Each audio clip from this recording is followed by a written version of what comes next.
die? Die! Why won't you die? Why won't you die? John Carver was one of the first pilgrims and the founder of Plymouth, Massachusetts. Soon after settling, 50 of his fellow pilgrims died mysteriously, with the deaths only ceasing after Carver's passing. Locals left his remains to rot in the town center, but legend has it his spirit still stalks Plymouth.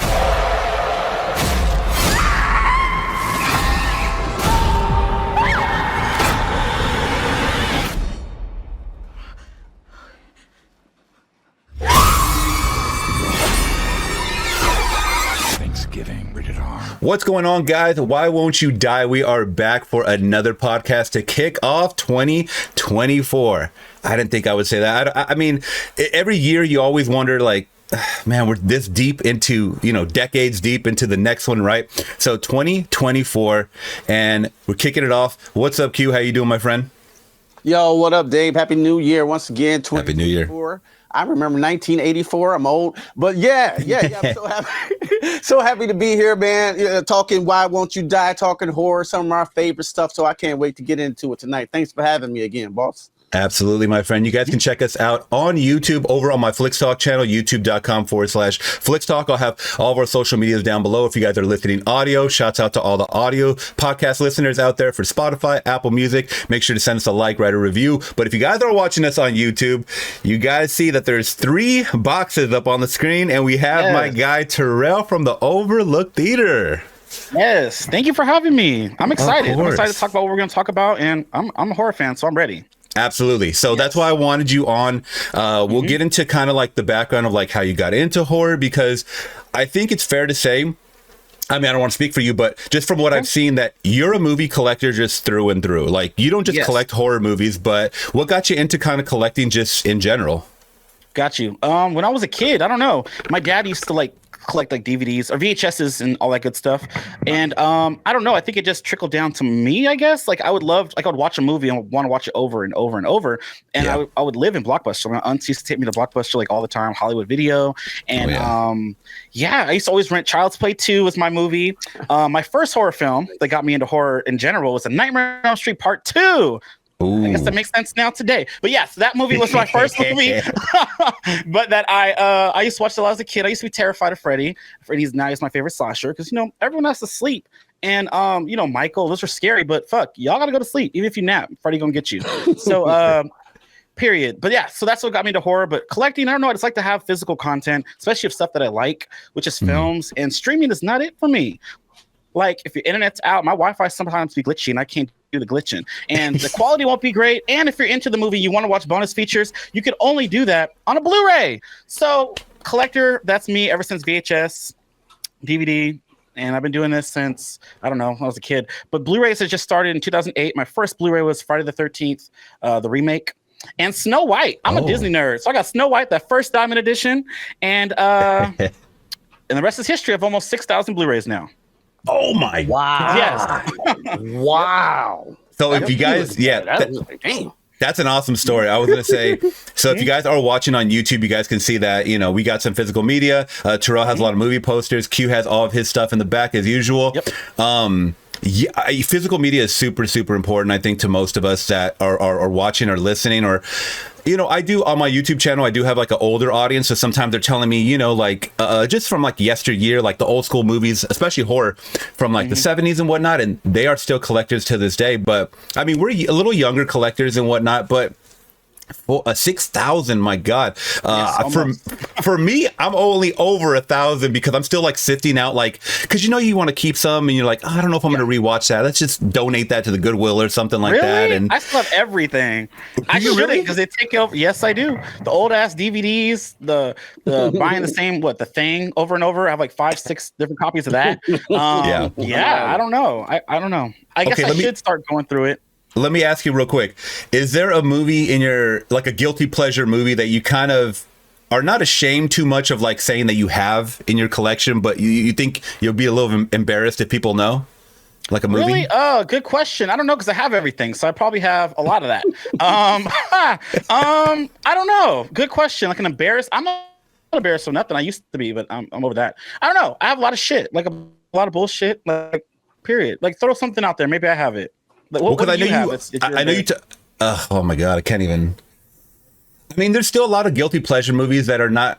I don't know. I feel like they've been more embraced. Like now, like obviously like a Mean Girls. Like I could watch that, rewatch that. Like, Clueless, great movie. I have that twice. Steamboat. Oh, what's the one? Oh my god, I'm gonna ask my wife. The one with the woman that's a lawyer. She dresses all in pink and. Legally Blonde. Love that movie. I love yes, and Red, White, and Blonde, the sequel. Period. I got them both. Yes. Yeah. So, but I feel like if I were to say that, people would be like, what do you know what I mean? Yeah, stuff like that. But I feel like at this point in time, like those are considered like cult classics now, and they're kind of just like embraced by a lot more people than usual. But the reason why I asked too is because I know you talk about a lot of like you go to like movie festivals and whatnot, like local festivals, and sometimes you get a lot. You talk about buying a lot of movies from these vendors and stuff like that. So sometimes you watch a lot that are weird, right? Oh yeah, I do, because it's overlooked theater. So I tend to like try to like what we do as a a blog or whatever. We try to watch stuff that a lot of people are gonna overlook. So not like the big box stuff. You try to watch the indie stuff as well, because you find some gems there. And found footage is a big thing for us. But I've watched a lot of like crazy shit, and I brought that to the show. Like Tubi has a lot of like, there's some hidden stuff in Tubi, but there's also some bullshit, but I bring that to light so y'all can know and see. So check me out on the Overlook Theater's YouTube. But yeah, back to that guilty pleasure shit. I will say I do have all the Mary-Kate and Ashley movies. I don't care. So that's probably it right there. My wife would love you. She's looking for those. She's looking for those. Yes, Billboard Dad, Passport to Paris. Them bitches is all over the place. I don't know. But anyways, I got them all. Those got to be rare finds, man. They have to be, because I remember finding a couple of those in the thrift store, but I don't know. Yeah. I heard that they were kind of rare. Probably. I don't know. I haven't watched them in a while, but I have those, the show, even those stupid parties they used to throw. I got that too. But you do it more for the collecting value. You don't resell, do you? Or no, I just get it just to collect. Like I'm a completist. Like I get movies like the fucking Pet Sematary Bloodlines that came out. Hated it, but I got it because I have all the Pet Sematary movies. I'm weird, so I have to have them all like on the shelf next to each other. Yeah. Children of the Corn, hated that movie. Ugh. Ooh. And yeah. So Suitable Flesh that just dropped today. I hated that shit too. We can get into it. I'm gonna talk about it on Blu-ray Tuesday, but that was some bullshit. I started that. I didn't. You know what? I started it. I didn't finish it because I didn't like it. But I like the leading actress, which is weird. Heather Graham. I like her. Be careful. But don't go on the internet too much, and don't tag Joe if you're gonna talk shit, because I did that. And he messaged me. He talked about, oh well, why didn't you? Sorry, you didn't like my movie. And I was trying to explain the things I didn't like. He was like, oh well, you should have known the X, Y, and Z. I'm like, Joe Lynch. I don't know you like that. Oh dang. Messaging me because your movie sucks. You know what's crazy? What's crazy is that me and Q were watching because I live stream on Rumble. I stopped live streaming on YouTube because they will not let me watch shit. They will block all my whole stream and everything. So I'm over there. Or something. Yeah. And then we were watching like a Tubi movie or something. Remember, Q? We were watching like and then I remember. And I was like, this is just like so crazy. I mean, you know how Tubi is, Terrell. And over the top God. I took that clip. I think I put it on Twitter or something. And then the actors, everybody found that I had watched it, and same thing. Oh, I'm sorry, this wasn't for you. Yada yada. And I'm like, oh my! You never know who's watching, basically. Mm-hmm. Yeah, but that's wild. Q, how many movies do you got in your collection, you think? I think I got less than both of y'all. I got the DVDs, Blu-rays, and 4Ks. I do have some VHS sprinkled here and there, but I got them on my Hollywood shelves, the Hollywood blockbuster shelves back there. Do you probably kind of look like a theater, like a special shelf? Yeah. When they closed down here, when they finally you got an official. Wow. Yeah, I went down and I got two of them, so I got most of them on there. I haven't counted them, but I don't think I got as much as you guys, though. You know what I'm saying? I got like your own like little rental place, yeah. Yeah, like I got the candy there and shit. You know what I'm saying? So I don't have 4,000. No way. I'm under 1,000 for sure. Yeah, I'm under 1,000. You know what I'm saying? But I still collect though. Like I'm still the guy. No. That was my job back in the day. My grandmother, she used to send me to the store. to get give me $40 to pick out the new movies, or I would go to the video store and I'll be the guy responsible for picking out the videotapes for that weekend and stealing them and taping them, because we had 2 VCRs. You had you speaking facts. You tape. I used to do it all the time. Yeah, the 3 of the tapes, son. It was good. Mm-hmm. Yeah. So do you guys remember? And I'll start with Q, because I think I might have asked you this, Q, before. But do you guys remember a Friday night at a Blockbuster or a Hollywood Video for these kids that don't know? Oh yeah. Do you remember? Did you guys have like a formula as far as like, oh, we're getting 3 movies? Did your parents ever tell you like, we're getting 3 movies and this has to be this, and this for you guys? What do you guys remember about that? And it used to be one for like, a family thing or like a comedy. My family liked comedy. I always was in the horror section, so I needed something scary. My family, they liked watching it, like getting scared, but I was the horror fan through and through. I know my mama didn't like no damn horror movie. I wanted to buy The Exorcist before. She would not let me have that movie in the house. Oh, dang. So I used to always go to the horror section, and any new releases, I would just rent all that. So absolutely, 2-3 movies. Yep. I was the same dude. I was responsible for the 3 movies usually. And we used to have a book. You can just look and see the new releases and see all the shit that was coming out in February. This is like old school. You just look at it like, oh, okay, the unmanageable coming out. Demons. Let's get Demons. You know what I'm saying? And then I'll try to get something funny if I could.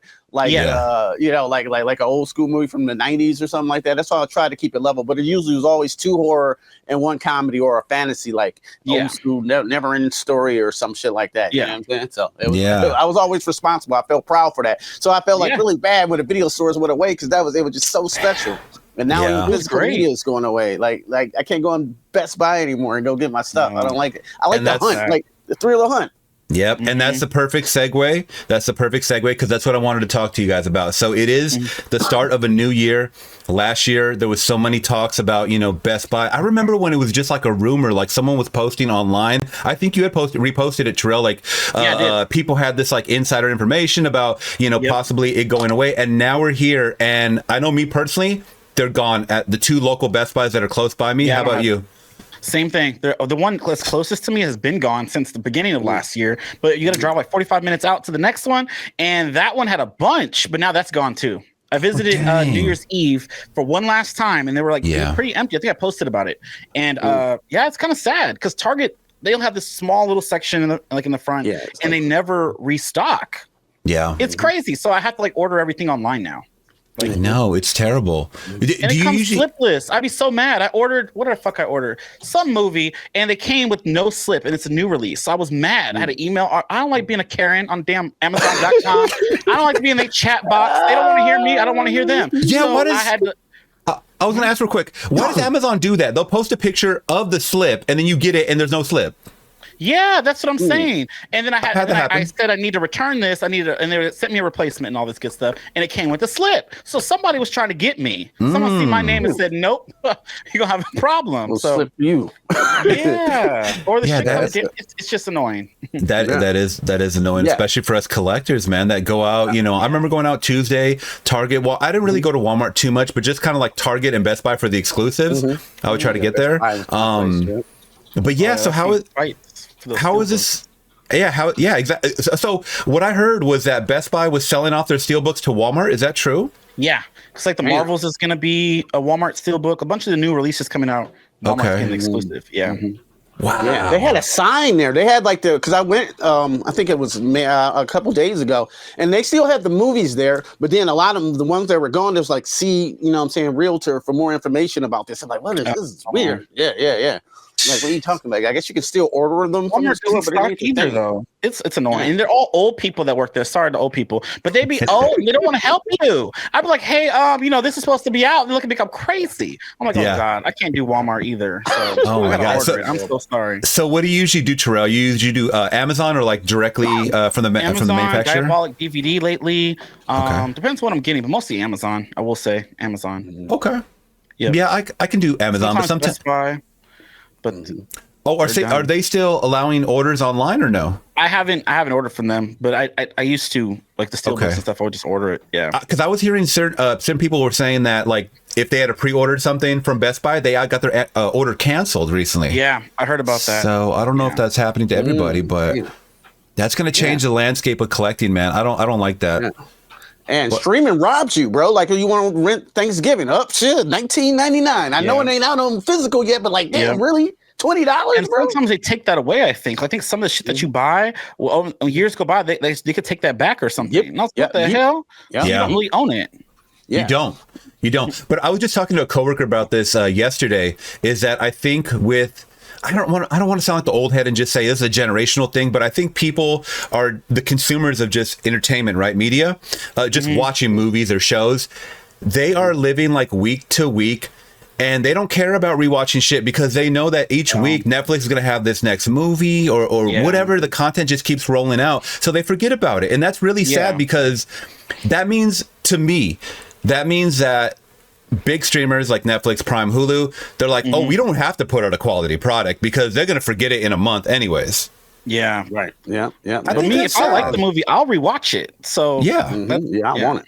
I want to know how they made it. You know what I'm saying? Like, well, how did you make that damn dinosaur in Jurassic Park? If it wasn't for that, I wouldn't have a career. I'd be like, what? You know what I'm saying? Like, I seen that and was like, I got to learn how to do that. You know what I'm saying? So like it's stuff like that and special effects, seeing like Tom Savini, you know what I'm saying, make Creep Show.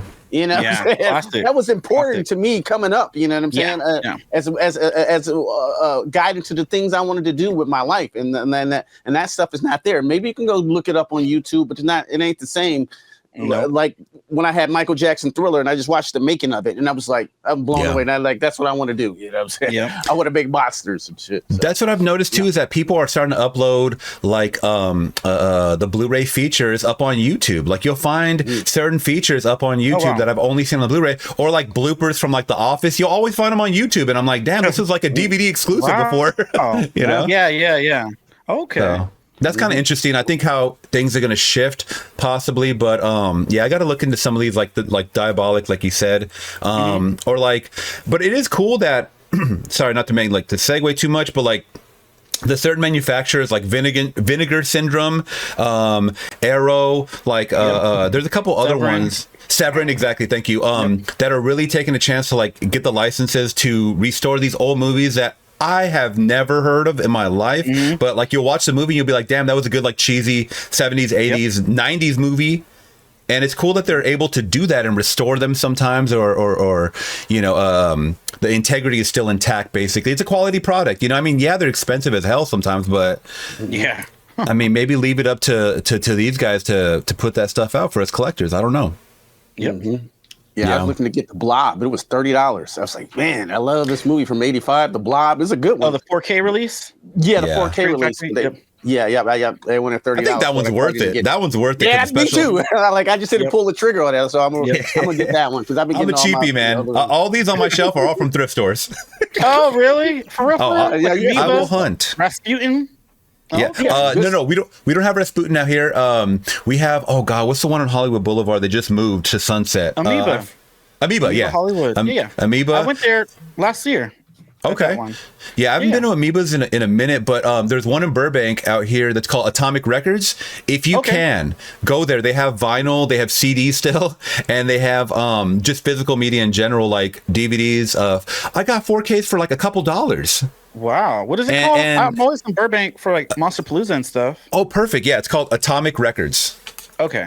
It's a really small, like, it looks like a little mom and pop, like vintage vinyl store. Yeah. And the guy always tells me, he goes, movies are always going to be 50% off. And I'm like, really? And he goes, we get so many donations that we just got to get them out. He's telling me. He's always like price checking them.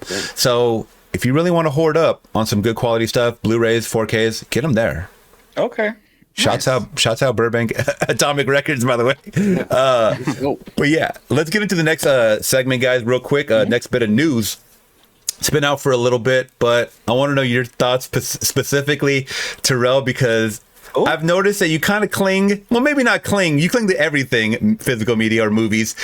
But Winnie the Pooh, Blood and Honey.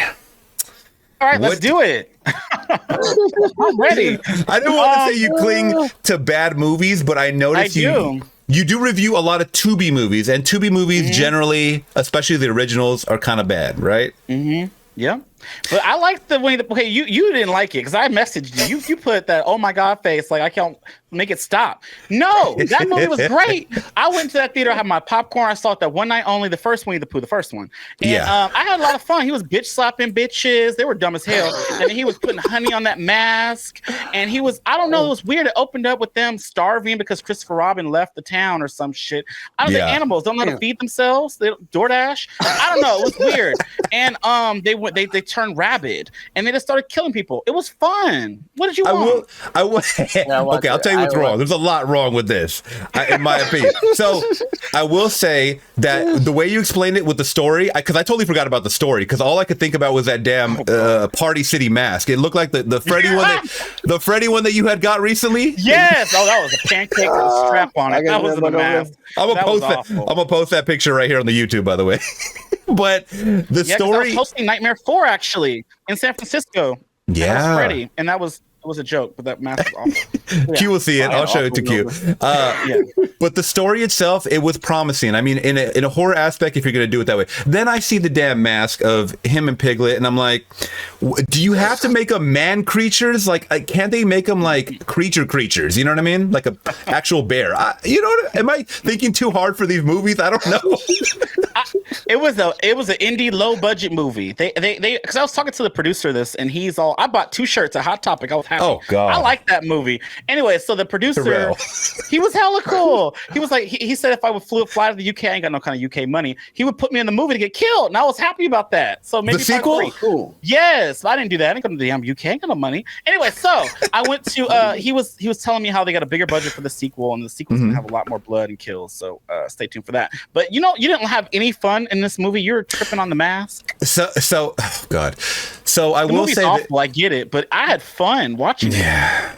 I did watch it all the way to the end, unfortunately. I mean, when it doesn't have any charisma with the actors, when the kills are not that great, it did have a couple of shots, like maybe him walking, or like I think there might have been an explosion or something that happened. Mm-hmm. Like some shots look dark and they look scary. The payoff with the way it ended up, the execution, it just didn't overall do it for me. And then I had to be that hater and be like, it made like $5 million, like for real? Yeah. But that's a good thing, though. That is good. That Myers moment, the Halloween Kills part where all the people, the townspeople were like slicing and dicing him. They had that moment where those evil guys fighting him, and he fucked them up. I like that. But I get it. It wasn't like a perfect movie. It was better than the Mean One. If you've seen that shit was whack. Oh, I heard about it, but I didn't see it. And then Mickey Mouse is coming out, and then the Bambi shit. I don't know. So let's segue into Mickey Mouse to start the year off. So you were not ready for that. That's another one you messaged me for, and you're like, "Oh, I'm ready." Yep. Steve, I haven't watched the trailer yet. You haven't watched the trailer yet? No, not yet. Oh, okay. Well, we'll get into it. Let's talk a little bit about it. So, Steamboat Willie. The Mickey Mouse Steamboat Willie, which is like from 1923, 20, something like that. But it sounds right. Yeah, early 20s. So, because I believe that they had the copyright, the rights to it for 100 years. So that thing, and I found out too that Disney, as that day kept creeping up, they kept trying to extend it, and they're like, forget it. No one's going to use it, or you can do whatever you want with it. So I think public domain is cool because then you can see it on a bunch of t-shirts. Like you always have like a bunch of t-shirt collabs where people make some cool designs with this stuff. But then we started getting the Winnie the Pooh Blood and Honey, and that was just the beginning of we're getting the Bambi Reckoning. We're getting I think the Peter Pan one too, right? Yep. Oh wow. All of our franchises. And then I definitely started to realize, okay, there's a different breed of horror movie watchers. There's people that really get upset like me when this shit comes to fruition. And then there's people that absolutely love it and don't care and that want to see and will collect all the steelbooks and merch and all that stuff that do come out. And I understand it because I understand when you go into a horror movie nowadays, you're not looking for Oscar-worthy shit. I totally understand that. But a lot of people, when I was posting my kind of thoughts on Steamboat Willie, Mickey Mouse, was like, why do they always got to go horror? Like, couldn't they do it animated? Like, couldn't they do like a comedy? They could literally do anything. Why go horror? And to me, the answer is horror is the cheapest and easiest way to kick this out. And that's just lazy, though. That's kind of just lazy. And we got enough Mickey Mouse comedy. All those little specials that Mickey Mouse does. Yeah, the Mickey Donald Mouse. Duck and Pluto. And Yeah, all Steamboat that Willie. shit. There's Steamboat enough of Willie that. Mickey, though. And I'm scared of mice as it is. So this is Okay. going to be interesting. So I'm excited for Little Mickey Mouse, Steamboat, whatever. Okay. Well, you've seen the trailer, Terrell. Were you excited for what you saw? No, I didn't watch the trailer. I didn't need to. I'm just going to go into it blind. Let me tell you, I don't watch trailers like that. For Thanksgiving, I didn't see a trailer, which we won't get into that movie. Okay. What else? The only trailer I saw is the recent was that stupid Night Swim shit. That was the best part of the movie. Night Swim. That shit was, I'm gonna talk about it on Blu-ray Tuesday, but I don't know if y'all seen that movie. But I seen it. I did a review. I haven't. No.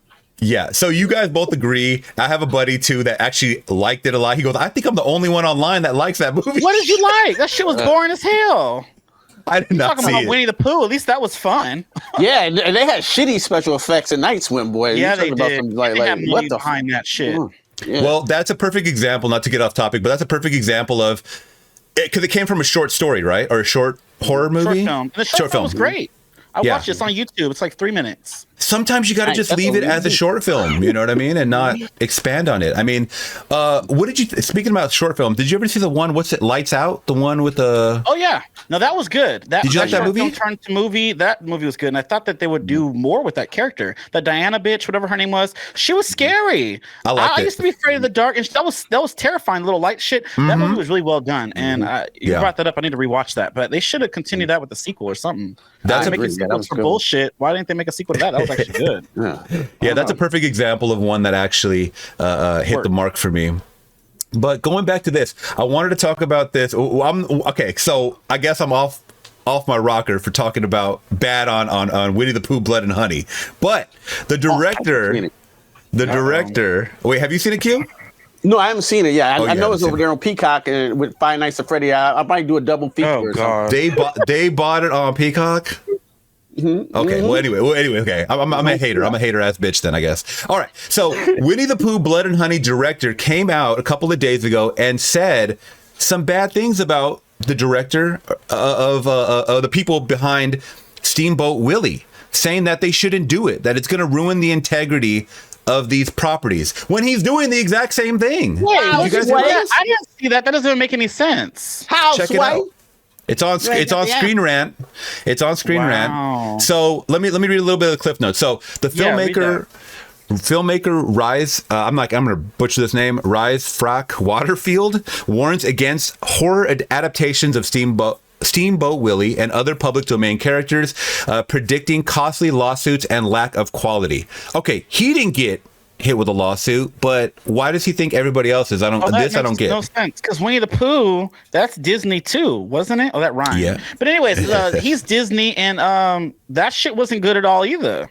Yeah, exactly. So, and I mean, since we've gotten this announcement of it going public, we've had a video game which looked kind of cool. I mean, this could work as a video game. Yeah. Steamboat Willies? Yes. Oh, okay. Like the black and white with the Steamboat? Yeah. So, but it's obvious. I mean, it's completely like 3D. It's not like it looks menacing the way they did it. I'll send you guys pictures afterwards or post them up here. I think it looks pretty cool because you don't have to reinvent the wheel. You could just make a Steamboat Willie horror game with like a Five Nights at Freddy's, like where things pop, like it pops up, right? Yeah. It doesn't have to be that crazy. Yeah. He says, I noticed some stuff on a few of the Steamboat Willie projects. So he's looking at more than just the horror film. He's looking at the games and they even came out with an NFT of Steamboat Willie. An NFT? Oh, okay. Yeah. So everybody's trying to make that money. He says they shouldn't have done it. We didn't want to go near that character. So to me, he had that character in mind when it went public to do a horror movie too. It seems like someone just got to it before him and he's a little salty about it. But anyways, he says some of these new projects are sketchy. They think just because something's fallen in the public domain, you can make up a version of it and then put it out to market and it's completely fine. Isn't that what he did with Winnie the Pooh? That's what he did the same thing. So this all doesn't make any sense. Crabs in the barrel type shit, you know? Yeah, this Disney is weird. Projects. Yeah. Yeah. Well, thank you guys for... he didn't think of it and make his own little multiverse of Disney horror. Yeah. That's what that was. He didn't get his Kingdom Hearts. That's what that was. I thought it was crazy. I thought it was crazy reading this because I was like, he did the exact same, and everybody online is like totally going after him, like saying you're contradictory and yada yada, and but yeah, he just kind of goes on and just He's just saying the same shit. Basically, he doesn't want to see these properties all be turned into horror movies, even though he did it himself. But so is this director, do you know Terrell, going to do the Bambi one, or is that someone else? Oh, I don't know. The Bambi Reckoning, I'm not quite sure, actually. I didn't look into it too much. Yeah. Okay. But I know the Winnie the Pooh 2 coming out, they got Tigger. Tigger looks like shit. I don't know. That Tigger was my favorite growing up, but he didn't look like Tigger in this movie. Oh, do they have a picture of that online? Yeah, look it up. Blood and Honey Part 2 or whatever. There's a Tigger. He looked like shit. But I'm going to watch it. I'm excited. I gotta look that up real quick. I'll put it up here on the screen. Jumping up and down like he do in the cartoon. I mean, oh my god! I wish I could show you all this real quick. Look at him. Doesn't he look like shit? Oh, it looks bad. Hugh. Oh god. Yeah, look it up. Yeah, look up Tigger, Blood and Honey too. I'll put it up here on screen for the YouTubers. If you guys are listening audio, the only way I can describe this is like a bad version of that movie Cats that we got, the CGI. Or it looks like a cat. It looks like cats. Isn't Tigger a tiger? What the hell is this? I don't know. That's what I said. And he's in a straitjacket or something, or like some kind of like, I don't know. He kind of looks like this is like trash, steampunk. Bro. He looks like steampunk. Yeah, no. He like poodle doodle or something. You know what I'm saying? They don't look right.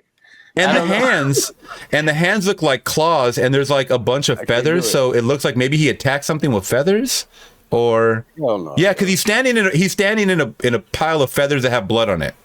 Yeah. So what does that mean? I'm trying to. You gotta watch the movie. They fucked Tigger up. Son. He said, "Oh God, I know you're gonna watch it." This does pique my interest. See, I bet it do.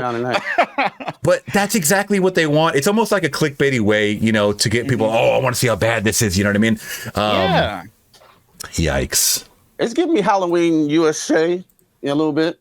You know what I'm saying? A little bit with like some fake blood on the mouth. I don't know. Oh gosh. Okay. Well. Terrell's excited for it, guys. Yeah, I'm see it. I'm gonna watch you can watch it. Blood and Honey tonight. I don't want because y'all. Oh yeah, Blood and Honey. And then you guys need to watch. Don't be mad when you don't like it though. But I had fun with it. I'll be all right. Grab your popcorn, get your little water you asked for. You'll be good. And you guys got to watch the Mickey Mouse. What is it? Mickey's Mousetrap or whatever the hell they call that new Steamboat Willie movie. It's called Mickey's Mousetrap, I think it is. But it looks like a Tubi exclusive. And let's talk about. Let me ask you, Terrell, why do you love Tubi so much? Because you're always reviewing. You have Tubi. You have a segment called Tubi. Tuesdays? Terrell's Tubi time. Oh, Tubi time. Yes, sorry, Tubi I time. Sure do. Because I try to watch one a week. Sometimes people DM me like, "Oh, hey, I seen this on Tubi," and I try to review them. So like the Tubi originals. Tubi actually followed me now after all this. But no, I go through and just find like random thrillers or horror films that look stupid or shitty, and nobody's gonna watch these movies. So I'm doing y'all a service. And sometimes I find some good ones that I do recommend to say, "Hey, yeah, you should go watch these." So. Yeah, I don't know. Again, overlooked theaters. We watch stuff that's overlooked, and I don't know. No one else is doing it, so that's why it's kind of fun that I'm. I like it. I mean, it is support. It is support. It's just that, I mean, Q and I have found some actual gems on Tubi that are like. What's that? Asylum. There was one called Doom Asylum. Have you ever seen that one? Doom Asylum. I haven't seen that. Okay. I'll make sure to message you later to check that out. It's on Tubi. We thought it was great, but great like in a very bad, cheesy 80s way. Nice. Okay, cool. So yeah, it's so bad. But we did do an episode of it, and it was on Tubi. So I was like, okay, so you got some old school scattered in there with the new originals. So yeah. Okay, Tubi ain't all that bad. Warlock, yeah. And it's free. Oh yeah, they got Warlock on there. Oh, Warlock, yeah. Yeah, rest in peace. Rest in peace to the Warlock. Yeah. All right. Well, thank you guys for indulging me a little bit in some of this news, but we are going to be talking about Thanksgiving from 2023. Now, I'm on the late train. Yes. I'm on the late train. Let me ask you guys, Q, when did you see Thanksgiving first? Because you saw it in theaters, right? Was it opening night? Weekend it came out. I think either like Thursday or Friday or something like that. I went to go see it. Then, yeah. Okay, Eli Roth. I messed with Eli Roth. You know what I'm saying? Okay. We'll talk about Eli in a second. What was your initial response like walking out of that theater? Like, did you get a horror's back type of feeling, or were you just like disappointed? I thought. You know what I'm saying? When I left it, you know what I'm saying? Like that third act, you know what I'm saying? I'm pretty sure we're getting into it. It's like, well, now, you know what I'm saying? Now it's getting a little corny and it's getting a little. Actually, this is like a horror cartoon movie to me, you know what I'm saying? But in a great way, though, you know what I'm saying? So as I first thought, I was like, I don't know. I like Sick better that came out this year. But now when I looked at it again, I don't know. I started to like this movie more because Eli Roth was just turning the ham all the way up. You know what I'm saying? He was just having it up like, fuck it. You know what I'm saying? Let's just go for it. And as I watched it today, I liked it more. I liked it more initially than the first time I watched it. Yeah. Okay, so sometimes rewatching is it gives you a different perspective on it. Terrell, what did you think about Thanksgiving when you first saw it? Yeah, I saw it opening weekend, and I was excited. I fortunately had to see it by myself, which was fine. We had early screenings, early tickets to see it, and I was in the middle of, I don't know if you remember, if you followed me, I was doing an online reality show. So we were doing a fucking competition, and I was stuck on that. No, I didn't get to make the movie, so I had to see it on my own a few days later. Anyways, it was cool. I was sitting next to some weird people, though. My theater experience was just awkward. So it was this big man who walked up there with 2 sodas, 2 hot dogs, and a large popcorn. I think I heard this story. I don't know how you could ever walk up. Yes. Yeah. On my show, I talked about it. And he was just huffing and puffing and just talking about good girl. Oh, I hate this. I don't like this. It was so disgusting. I feel like I was sitting next to a man who was just jacking off. It was gross. He was moaning and groaning and huffing and puffing. It was nasty. I was like, where's John Carver? I need to go chop his shit off. But anyways, that was my experience in this movie. But I loved it. I'm a slasher fan. Like, I love slasher. Slasher is my favorite subgenre of horror, and they brought it with this. This is my favorite Eli Roth movie. I'm gonna fight me. And I don't know. It had chase scenes, had cool kills, a cool slasher. It had a backstory. It had a cool friend group that got picked off one by one that I loved. It did like piggyback off of some of the 90s horror. I did listen to interviews. Like he wanted to make the next Scream. Scream was one of my top films. It was reminiscent of I Know What You Did Last Summer. I like a lot of the scenes in this movie like really took me out. Like the part when they're at the festival, he was wearing the clown shit. I did not think that the slasher did a terror train on us. He's up here switching costumes and shit. This movie is great, and I can't wait to talk about with y'all. But I loved it. When I walked out the theater, I was really excited. Did y'all catch the end credit scene with the fuck guy with the fucked up mustache? Yeah, it was kind of like almost like a outtake, right? Yeah, I almost missed it, but then that huffing and puffing guy started talking to me, and I was trying to be nice, so I was like, "Good thing I stayed there because that's how I seen it." But yeah. Okay, let me go back to that story really quick because that's weird as hell. But, it was weird. Yeah, because I know you go girl. It was because like when it was the lovey-dovey scenes, he said, "Oh, gross." And then like before on the trailers, they had a trailer for that one movie with that blonde bitch. What's her name? I don't know. They were trying to like get back together or pretend they were boyfriend and girlfriend. They were kissing, and then I guess he had like he got some ants in his pants and the guy's ass. It was like a Red Band trailer. He was like, "Ugh, gross." And then it was disgusting. And then when the girls were like taking off her clothes in the movie, he was, "Oh, good girl." It was so disgusting. I was like, "He was nasty." Which one was that? Was that Addison Rae or what good girl was he talking about? I can't remember. The movie was a blonde girl and a douchey guy. I don't remember the movie in theaters. Yeah. On the cheerleader on the trampoline? It was the trailer before the movie. It wasn't anybody in the movie. Oh, he liked that part though when she was bouncing up. He nasty. It was just so gross. I was looking over like this is so. It was in the hot dogs. The way those hot dogs took 2 bites. It went down his throat. Oh my god! Where's Chris Hansen? It was so gross. He didn't even enjoy the flavor. Good God. Well, I'm just glad people are still going to the movies because they're not buying them. So apparently, I know that part. Right. Yeah, it's crazy. But okay, well, let's get into this movie, y'all. We got 2023's Thanksgiving. I almost said Thanksgiving, man. Jeez, that damn. I said that on my review. We talk about it though. I said that on my review, and they cussed me out online. Like we just gonna forget he said Thanksgiving though. I'm like, that's a better name. Come on, let's agree. That's a better name though. Have you seen that movie? That is a movie. I have. Yeah, no, I've seen it with the turkey. Gobble gobble, motherfucker. Yeah, gobble motherfucker. This is great. Yeah, I love that movie. Then. Okay, good. Yeah, and do not compare that to Winnie the Pooh because yes, it is. No, it's not the same. It's not the same. Yes, it is. All right. Okay, same shit. Thanksgiving. All right, with Mr. Eli Roth, I believe it was also written by Jeff Rendell, who also did the short film. And you guys know the whole lore backstory if you guys don't know. This is based off of, I actually have it right here, a Grindhouse poster. You can't really see it too much, but the Grindhouse film that did come out from Robert Rodriguez and Quentin Tarantino, the double feature in 2007. So let me ask you guys, before we get into it, did you guys see that movie in theaters at all? Grindhouse? Grindhouse won the theater. Yep. I actually didn't see that one. That was like, it's 2007. Yep. I remember seeing that one. Yep. And I remember loving that trailer.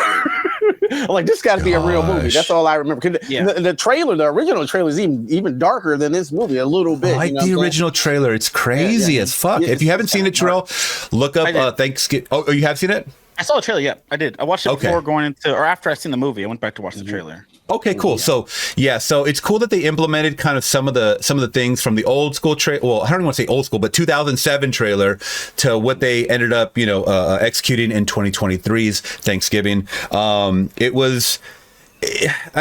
I mean, it didn't make money. The Grindhouse thing is a very niche. I think it was a passion project. I went to go see it with my sister. I loved all the trailers in between. We got Machete, which became a movie. I mean, the big old Danny Trejo movie. A lot of stars in that damn movie too. Robert De Niro was in it. Jessica Alba, Michelle Rodriguez. Ella Graham. Yeah. And then so that was Planet Terror, and that was Death Proof. And I was a huge, me too. And I'm a huge Quentin Tarantino fan. So honestly, anything he comes out with, or his friends, which is Eli Roth. I mean, people used to say that Eli Roth was kind of trying to be a baby Tarantino, and I really didn't think he ever was. I think they were just rubbing shoulders so much that they probably just bounced ideas off each other. But for the most part, his movies, to me, some are a little more memorable than others, but I don't think he's really tapped into like his full potential. I don't know. Like, I'll watch them, but they're not like, do you know what I'm saying? Like, they're not really like standout movies. Yeah, I'm talking about Eli here. Like the Green Inferno. Cabin. See, I like Green Inferno. I like Green Inferno. No, I do too. I was saying because my stomach, and that was so fucking. It was gross. It was gross. What he did, the Hostel movies, which once again they're niche movies because even for horror fans, it's like you have to like the gross out horror stuff, right? So it's very niche. But then he did a movie called Earthquake. I don't know if y'all ever saw that one. I seen that straight to DVD, wasn't it? No, I saw it in theaters. Oh, you did? Oh, I don't know. I must have been a limited release. Blockbuster. Oh, okay. It was not that great. With Keanu Reeves, remember the two girls came up? Oh, the pizza, free pizza. Free pizza. Like a treat. Yeah. I like that movie, but I liked it for other reasons. So, but I sure did. Them little heifers. Hey, that was bad. That was the first man's nightmare, bro. Like, no. Close the door. Yeah. No, thank you. That was the first time I think we were introduced to Ana de Armas. I think the American audience, because I think she had done her. Yeah, I think she had done like international films, like Spanish films and stuff. But I think that might have been her first American role. I could be wrong about that one. Yeah, wasn't the other chick his ex? Yeah, that was Eli Roth's ex wife. Yeah, just recently a couple years back. I think it was 2019 they broke up. But he cast her in Green Inferno. Mm-hmm. Oh, yeah. So not together anymore. And free pizza to somebody else. Yeah. Yeah. Like that motherfucking no. Yeah. Cannot come in. So I feel like to us, like those movies are like they have rewatchable value and stuff like that. But I think the general audience kind of panned a lot of his movies because if you look them up on, and I don't really like to go off of ratings, obviously, but if you look on Rotten Tomatoes, if you look on IMDb, they're very average, like 5 out of 10, 6 out of 10. You know what I mean? And obviously, I think Thanksgiving, like you had just said, Terrell, is like a favorite amongst a lot of people because that one's like 7.5 out of like 10. It's like really high up there. And that's good because I think he's kind of understanding as he gets older, okay, maybe this is what the people want. You know what I mean? Like in the beginning, it's good as a director to do what you want. I can only assume. I'm not a director, but you do what you want, right? Until you get your footing. And then you're like, okay, this is a business. I got to please the fans, right? So I don't know. Okay. I kind of hope he does go in this direction, though, this Thanksgiving route. I think it's probably his biggest hit to date, right? Besides maybe the Hostel movies, right? Yeah.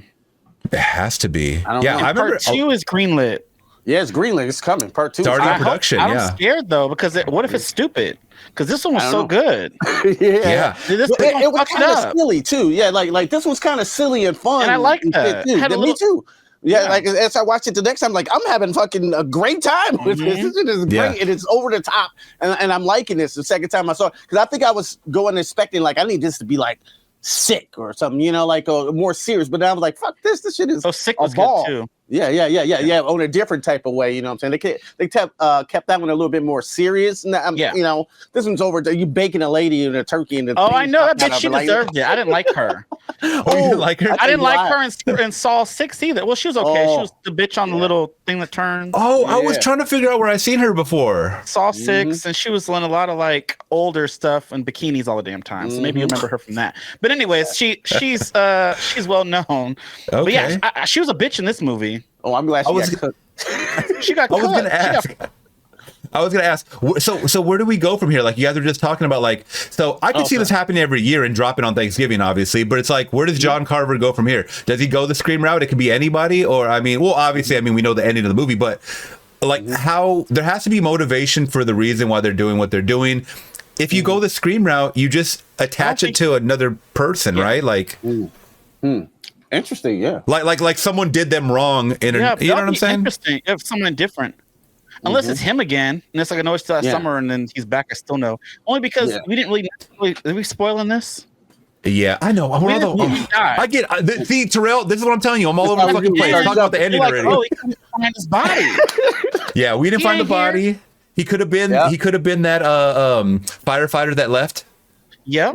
At the end. Saw that. Okay, let's get into this fucking movie. I'm sorry, guys. Let's get to the beginning. Let's talk about how great this fucking beginning is. How great. I could have watched a whole movie about this Black Friday thing. Let's get into it. Okay, so we're starting off. Bogus. So let's go over some key points and our favorite. I want to talk about the kills too. But this intro scene at Riot Mart, which is in Plymouth, Massachusetts. That can't be. Is that a real city? I was asking the same thing. But or am I just being a dumbass? Like, it went over my head. I don't know. Yeah, someone look it up real quick. Plymouth, Massachusetts on Thanksgiving. I love the cameo of the fast security guard who is Tim Dillon. I don't know if you guys know that was it's a comedian. No, but I didn't like him. I like the cat though. Okay. You're a fool, man. Yeah. Look him up, Tim Dillon. He's funny, but I'm glad they added him in here. And this is a movie that kicks off with a black guy dying at the beginning, which we haven't seen in a long time. And I was sad. All because of a fucking waffle maker. Y'all crazy. Who makes that many waffles for y'all to be outside fighting over fucking waffles? They really wanted them goddamn waffles. That was crazy. I love how they played off it. I love how they played off the fun of how dumb these, like, what do they used to call them? Door dashes, door prizes or whatever you get at the Black Friday? Some door smashers or whatever. Yeah. So, I love that scene though. So we're introduced to Riot Mart, which everybody at that dinner scene in the beginning is all involved with. Some people work there, some people run it, like own it or whatever. And now we're talking about, instead of opening on Black Friday, we're going to open on regular Thanksgiving, which they've been doing for like the last couple years. I had mentioned too, like in my review, spoiler-free review for this, that isn't it crazy that Black Friday is not like this anymore? Thank God. That's crazy. People were dying, like Walmarts and stuff. Like they were running people just like that scene. That's insane, though. Yeah. Like, why over a waffle maker? You can't. I'm confused. I think it was all just a metaphor. I mean, visually, obviously, but it could have been anything, but they would have acted the same damn way. Yeah, over exaggeration for American just consumerism of we want it because it's discounted for and you know they don't. I mean, Terrell, I don't know. Terrell, do you work in retail? I do work in customer service. Yes. Okay, so I'd heard this because I worked in retail, but it's been like a long time. Do they purposely raise the price up over the year just to drop it down on Black Friday and Probably. It's like the same price? I'm sure they do because they always raise the prices every year and then it goes back down to what it was. To what it was, right? For a profit. Yeah, definitely. That's what I heard. So we're fighting over a damn deal that's worth what it was worth in the beginning. Period. Even crazier, right? Yeah. So I think it's super funny, but yes. So I got Final Destination vibes of this scene, like the tension building up, especially when that damn glass started cracking and the guy's that's what I was about to say. Like, I was like, this is Final Destination to a T. Yeah. But that first kill, well, he doesn't die initially, but the guy gets smashed by a door. I didn't know if this movie was PG-13 or rated R when I first went into it until the kill started really happening. But I would have liked to see a little more gore from that kill, even though the guy was suffering. Like, if you smash, like, that maybe... was brutal enough as it was. People were running over him, stepping on him. They were like, it was fat people too. Got it. But imagine eyeball popping out, though. Well, I mean, but what about the second black guy? Her hair was in the little stroller. Oh yeah. And then they ripped off some of her scalp and shit. That was gross. That was tough. Yeah. My man walked into the glass, like in the door, like he got slammed into the glass. He did. Yep, that's true. Went for the waffle that was maker. cool. What the fuck, bro? Yeah, so the guy gets cut on the neck with the glass. He starts bleeding out, and he's still grabbing that waffle maker. He's like, still, he was determined. And he was determined to get that waffle maker. The Karen took his waffle maker. I was like, damn. And then meantime, you got my man like this. This is gold. Yeah. This is gold. Like, you ain't that's what people would do. That's what people would do for sure, though. Yep. And I can't even help but like to mention that. So you know when that woman took the guy's waffle maker when he's dying, I think that was a callback to that real video. Did you ever see the little kid with the Xbox and then like some woman ripped it from the kid's hands in real life? I didn't see that. I gotta send you that clip because that really it was like a little kid, like we're talking about like 3 years old, 4 years old. Aww. Wow. Yeah, that's how evil. Baby. They crazy. Yeah. People are crazy, man. I'm telling you. So yeah, we get that. We get, like you said, who was it? I'm trying to remember whose wife it was. It was John Carver's wife, but or no, the ex-wife, right? She was the ex-wife. Gina Gerson or something. That character, the one that got her hair in the thing. Yeah, that was like the woman he was trying to get with. He was like, "Oh, I can cook." She was like, "Oh, you're not gonna be single for long and all this stuff if you know how to cook." Remember that? Oh, I thought it was his. I thought they were like something, but she was an ex. I think so. No, but she was pregnant or something later. Yeah. She was a side. She was. Remember that? And then she was single, and she made that comment at the beginning talking about, "Oh, you won't be single for long with the way you cook." But they were later on. We find out that they were hooking up. I don't know if she was pregnant. He said in his little, because am I spoiling the killer already? Anyway, so you gotta Oh, this is all spoiler talk. You're good. Okay, yeah. When he has this little monologue, she was pregnant with this baby because he was fucking the bitch on the side. I did see that. Oh, okay. She wanted that McSteamy from Grey's Anatomy. He was the side. Yeah. Okay, Terrell. Is he really, in your eyes, sexiest man alive? Oh, that's not my cup of tea, but to each their own. 2 years in a row. I get it. A lot of old white ladies probably like that. I don't know if it's 2 years in a row, but I heard 2 times he won it. My girl said. Yeah, my girl, she couldn't believe that either. And she watches Grey's Anatomy, or is all caught up with that. She's been on for 22. No, she caught up with it like a couple years ago. Oh god, she binged it like a couple years ago. That fell off. I watched like the first 7 seasons. Yeah, like a little small face to me, or something like this. Like his face is small in the middle. I mean, I guess he's giving young guys a run for their money because they always show young dudes. So maybe they're trying to switch it up. I don't know, but got it. Yeah, we find out McSteamy's the killer. So, and Gina Gershon, she gets her head, smashed too. Like, I like how they just showed it just really quick, and you feel it. Like I felt it in my gut, and then they pull her scalp off. I thought that was a pretty good kill. That was good. That's where this whole first half really had my mouth like, whoa, they're really going there with this. It was chaotic. Yeah, people filming it, people jumping over shit, people like you said. Arm. Yeah, the arm shit. It was insane. I was scared for like the kids, the little friend group, because they got in earlier and everybody outside was just all upset. Remember that?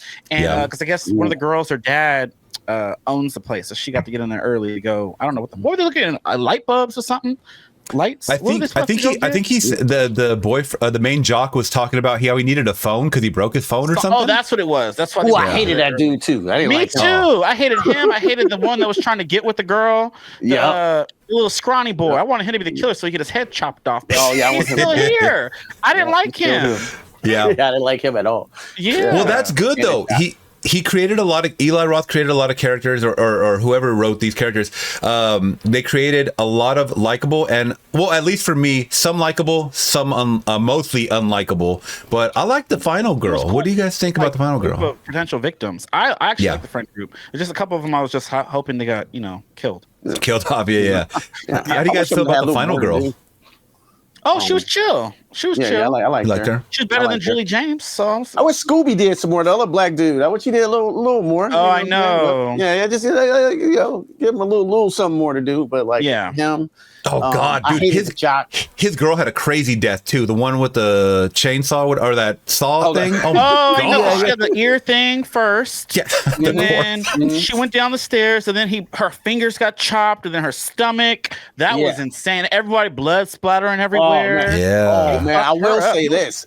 He did a great job acting there because when he caught her, he was like, ah! He's like, what am I supposed to do? Yeah, you know what I'm saying? I was like, that was pretty good, bro. Yeah.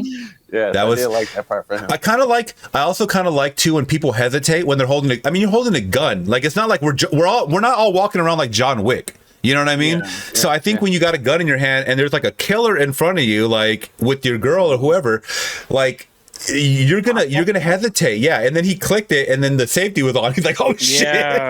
Because you're not thinking, you know what I'm saying? Like you're just thinking that in the moment, emotion and whatnot. Yeah, you're scared. So that was crazy. Okay, so the first major revenge kill was the trash can. The lady they got in the trash can, which, oh my God, she got her skin ripped off her face because it was all icy frozen and whatnot. But what the fuck? How did that trash can happen though? How did that even happen? That was crazy. I didn't ask questions. I thought it was cool. And then he so basically he chased her. It was a cool little chase scene because she worked at the diner. Yeah. And right when I saw her, I was like, oh yeah, I don't like this bitch. That's the one that wanted the fucking waffle maker. And I knew it. She was at the waitress. Of course she's a waitress, duh. And then she's trying to close up, and then John Carver's there. So he's going on. He's like, he starts chasing her. She had a good little chase scene. How did it happen with her fingers? Then he stabbed her or something. She had blood on her fingers. She tried to swipe up on her phone, but it didn't work. And then they tried, this was after her face got fucked up. And they tried to do the face recognition thing. And he's like, nope, face ain't recognized because your face is fucked, bitch. So she couldn't call nobody. So she was running her fat ass outside. The car he got into a car. It was a good little chase. And then she gets to the dumpster and the things, I don't know how that happened though. Now I'm thinking about it. Yeah, how did it get chopped in half? It had to have been like the only thing because we rewound it a couple times. So we have big dumpsters like that out here, but they have like the plastic like clothing. Yeah, the plastic at the top. Or rubbery, whatever. To me, I'm assuming that it's like a metal one. Maybe it had like a lot of weight to it. It slammed down. That would not cut you in half either way. Yeah, but he ran the car. Oh, Q got the bootleg pulled up right here in the back. There we go. No, I want to get a flag. You know what I'm saying? Yeah, but he hung her on top of the right mark. That was great. Yeah, that was a little bit like I was like, whoa. He climbed up there. He's strong. Yeah, he put her booty hole in the star. On the star. That was brutal. That water part reminded me of Jason X a little bit when he put her in a frozen night and kind of did this because she kind of went to the cold though. They did it with like that. So I like that part. But that digital blood when she went in there, like when it went in half, I was like, that's kind of weird. That part looked weird to me. You know what I'm saying? But I did like the part when she was stuck up on the thing though. You know. Me too. Yeah. It was a cool, entertaining scene for sure. He was making a statement that he knows that he's. Q. What do you guys think about digital blood? I know Q hates it. What do you think, Terrell, about digital like CGI blood? It looks weird and it does take you out of it a little bit. And I've seen a lot of movies recently that had that digital splatter blood, and it's stupid. Tubi does this a lot. It looks really bad. So I don't know. I like more practical effects type of stuff. I like the real blood that they use. Fake shit's kind of weird, but I mean, it didn't take me out of it in this movie. I think I was just having such a good time. I'm considering what I was sitting next to, but I mean, it was yeah. See? That's the whole experience that you get. Now you're just gonna remember that guy now because that. Yeah, every time I think of Thanksgiving, I'm gonna think of that. It was so gross. That's funny. Around this time, that was like the only real digital blood that threw me out. Just that one. I think all the rest of them was pretty gushy. Yeah, a lot of guts. I liked it. All right, let's get into the next one, which you were just talking about. Tim Dillon's character's death. I don't know what his name was in the movie, but the security guard that gets what do you call it? A turkey carver, right? Like a little. What do they call it? Electrical. Time, he was one of the security guards, and he was a weenie. He ran away. He ran. He didn't want to deal with the Black Friday shit. So he was the reason that so basically this whole movie he's getting revenge on the people that did killed that woman. Anyways, you'll find out later. We'll talk about that later. But anyway, so that's why he's got his revenge. So he's there and he's at his house. I just remember the cat being because he was like, because I guess wasn't he like in the room already? He sensed that somebody was there.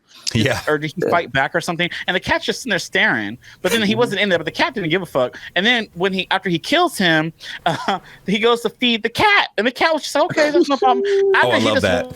Her trainer, I don't know if it was her owner die. That cat didn't give a fuck. Well, I like the cat. I'm a cat owner. And my cat would definitely do that. If I got killed, my cat would not care. He'd be like, feed me. That's how cats are. Who's feeding me today? They did not give a fuck. So they don't give a fuck. I'm trying to remember how he died. Was it with the little cutter thing for the turkey? It was like the electrical turkey carver, cutter, whatever you want to call it. He got stabbed in the stomach, and it wasn't even plugged into anything, so I don't know how it turned on. I'm like, did he get an extension cord or something? I don't know, because the cord thing's not that big. He was in the living room. Yeah, he got stabbed in the stomach, and then all of a sudden it turns on, and the guy's like, and John Carver is behind him, and he has like the razor wire, and he wraps around his head and pops his head off, which was a great kill, I thought. That was so good. Yeah, so good. Because didn't flinch. The cat didn't flinch, but the reason why I thought it was cool is because John Carver like turned around like 180, and he used his force to kind of like, which made sense because I mean, I don't know if that would really happen. I don't want to do a test or test the theory out, but Mythbusters or anything. But I think that would possibly cut your head like that. Yeah. Fuck you up. Yeah. And then that's what did him in. Head just popped off, man, and it was crazy. Before you go to the next one, quick question: what did you guys think? Maybe it was one of your questions. I don't know, but what did you guys think of the mask? Because a slasher, he had the whole Plymouth mask that was being passed out. We missed this part. They were passing it out at the diner that the first bitch got killed at, right? So, what did you guys think of that mask? So I did talk about that. I liked it. Okay.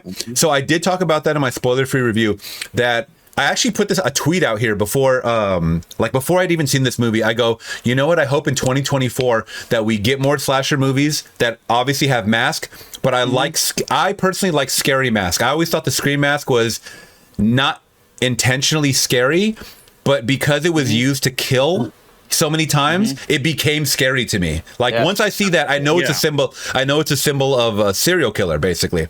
So with this mask in particular, it has the opposite effect, right? But I think it's some mannerisms that the guy was delivering, like just like the brutal, like slashing, that made me fear the person behind the mask. But the mask itself is not scary to me. But I like it.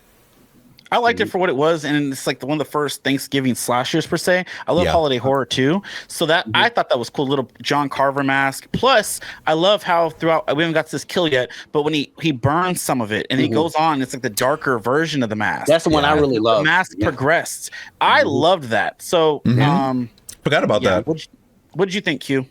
Yeah, that's what I was just about to say. I love masks that progress. At first, I was like, this reminded me like what my mom used to give me. We used to go to like, the local drugstore. She used to pick me out the mask with the wire behind her. I was like, I don't know how I feel about that with the crazy top hat. I wasn't feeling it at first. And then as he started to kill more and he started to flip his axe around, I was like, oh shit, I kind of like that. Yeah. And then especially when he burned his mask and it was kind of colored and weathered. Yeah. And like half of his mustache was down here and half of it was like that. Like, I like that one. And then he changed it again to the newer one. Like, no, son, keep that one. That one, that's the Michael Myers one. You know that's the Michael Myers Halloween Kills one. Yeah, that's the Halloween Kills one. Let's roll with that.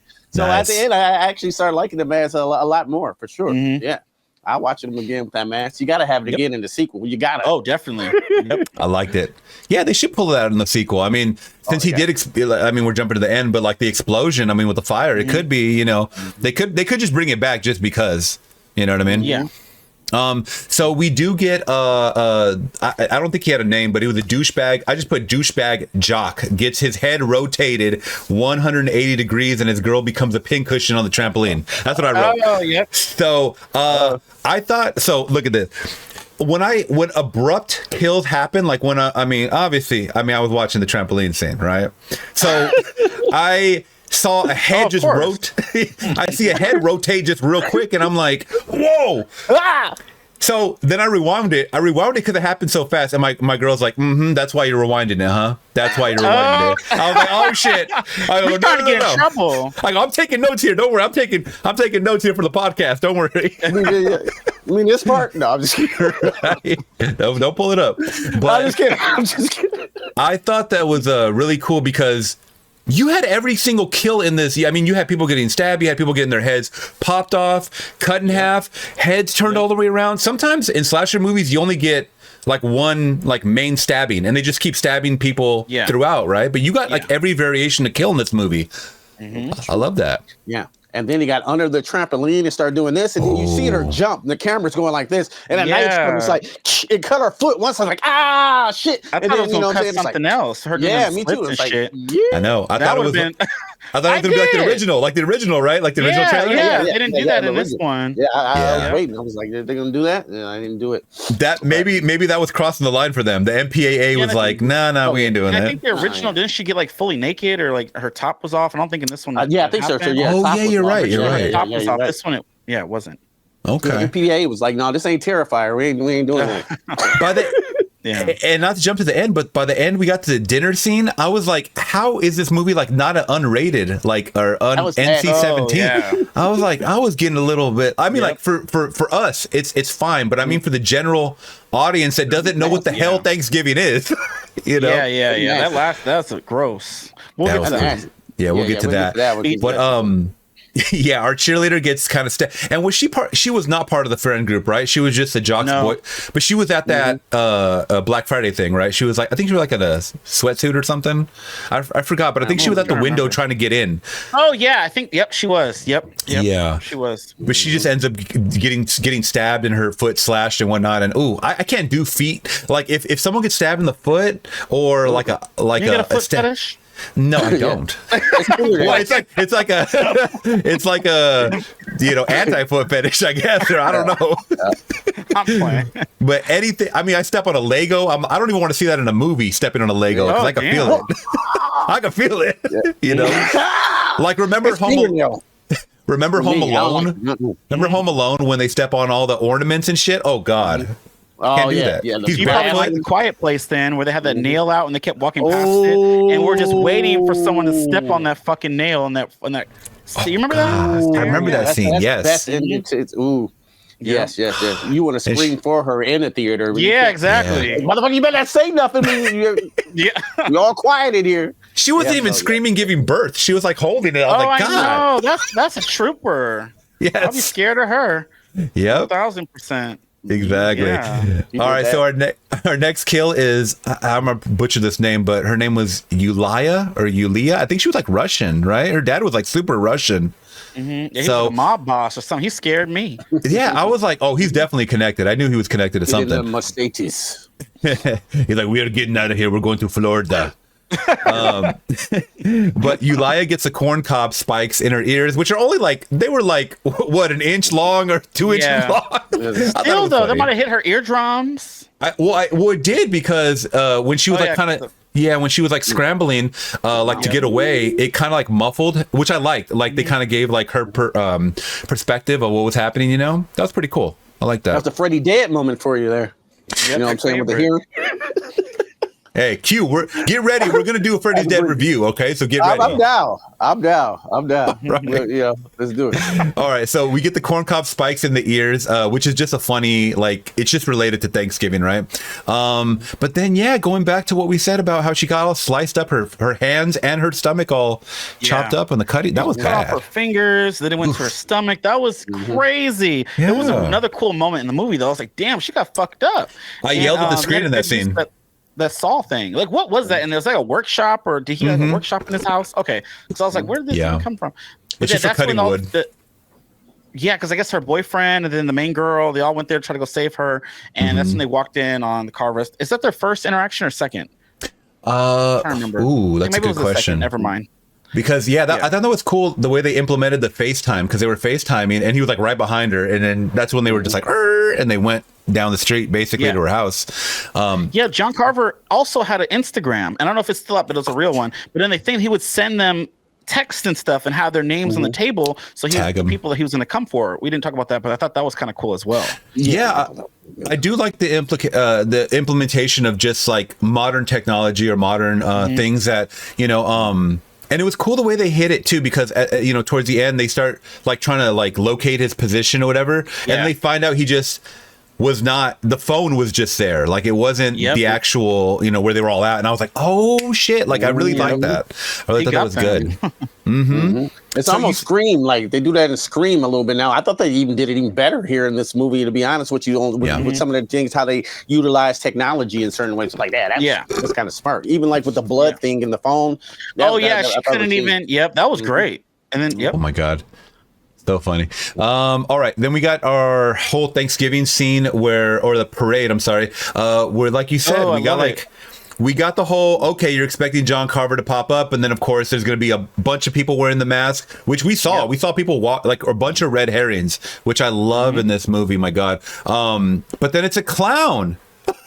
Yeah, I loved it because so when you're watching it, I know it's summer vibes. Miss Helen up there on that float, and then she's looking around and she sees all the fishermen type of people. That's the vibe I got for this scene. It was great. And then you seen all the people in John Carver's, and then you see a random ass clown just dancing around. Like you don't think anything of it, and then you have this fucking turkey just bouncing around, living his best life. It's Thanksgiving. And then she cuts his head off, just clean off. And the turkey just like, he fucked up. And then you see that John Carver's wore a clown. He was in cosplay or some shit. So he was in cahoots. He's a very smart slasher. And then he smoke bombs him like the Joker from Batman. And then he kidnaps him. And that's how they get to the damn table.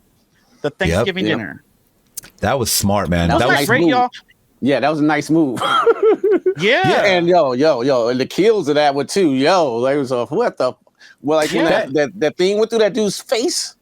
Oh, I kind of called that. We were watching the car crash. And little girls had blood splattering on them. Oh my god! He was on the sides of that mug. His nose was on the side of the pole like this, and the little girls are traumatized. Yeah. So when we were watching that, I was like looking at the boat and I saw that big old thing sticking out the front, and I go, watch, that's going to go through someone's head or something. Somehow they're going to implement that, because they were showing too much of it. And I'm like, they don't just put things, they want you to foreshadow, right?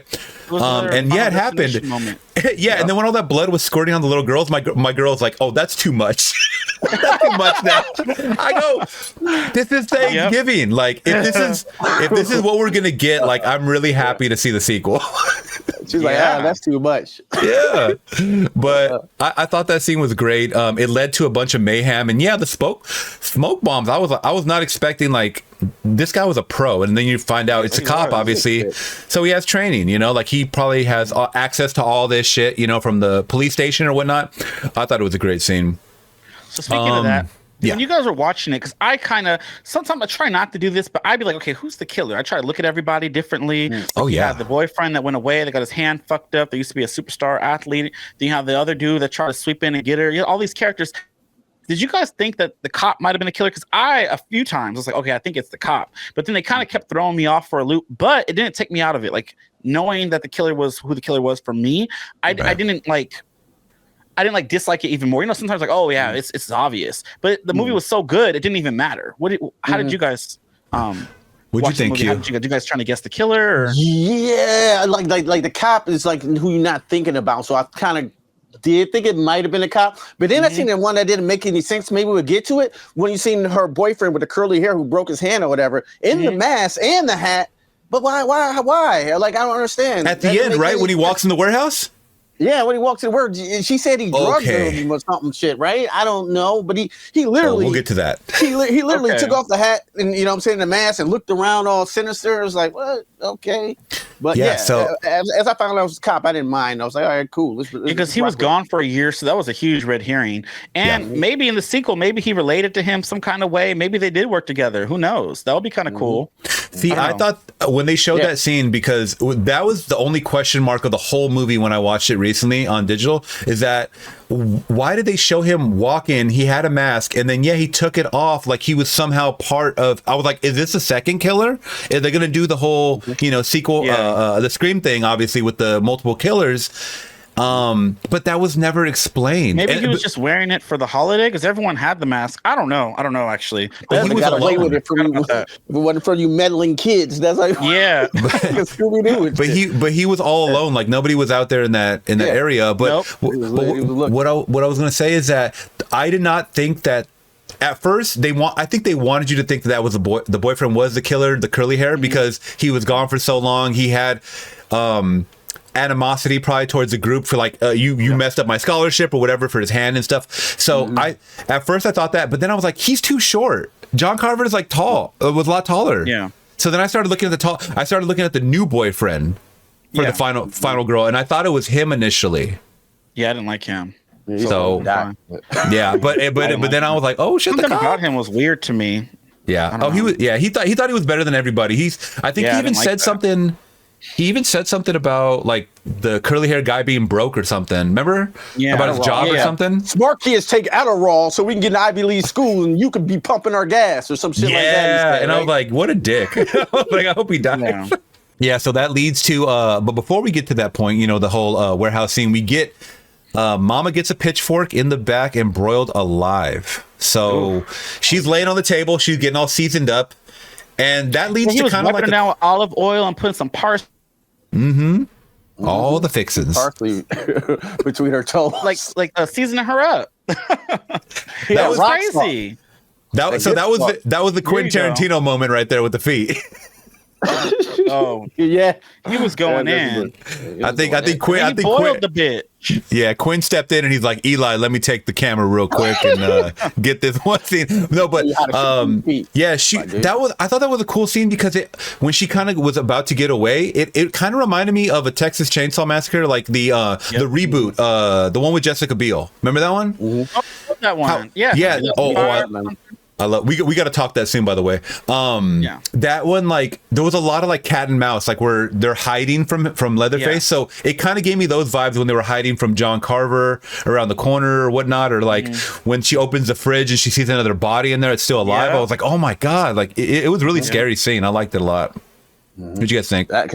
Yeah. I love that scene. I just want to say that's why I like Eli Roth, because he's obviously a super fan of horror like us and shit. So that's why we notice things like Texas Chainsaw Massacre and things like that with the refrigerator and this fucked up Thanksgiving house dinner thing. So like that's why I really like Eli Roth, because he really loves horror and he can do it well when he's having fun and he's doing it too. So the turkey scene was like amazing to me, especially when she got her goose cooked, and the thing popped off. I was laughing my ass off watching it here, just a couple hours ago. I was like, yeah, that is pretty good.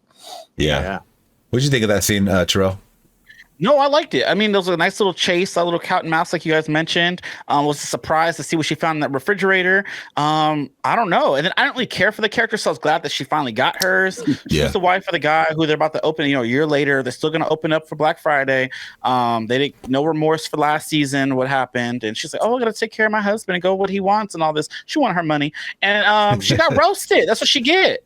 That's true. Basically, he puts her on the table once he kidnapped Joker style the contestants and all the people, and they all sat around the table, and he displayed her right in the middle, and he started cutting her to feed to them, and it was gross.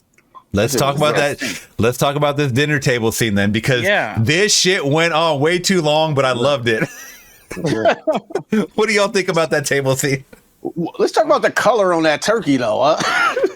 That shit was fucking perfectly golden brown, though. You know what I'm saying? Like, hey, she was like a human being. But she bronzed up though when they cut that skin, and it was pink and it was slimy. That's the white. Off the plate. That's the white meat. That's the white meat for sure. I was like, oh boy, that looked nasty. You know what I'm saying? I like that was tough to watch, and I watch anything though. But I'm like, that's nasty. So that scene was definitely I kept comparing it to the original trailer that we got from 2007.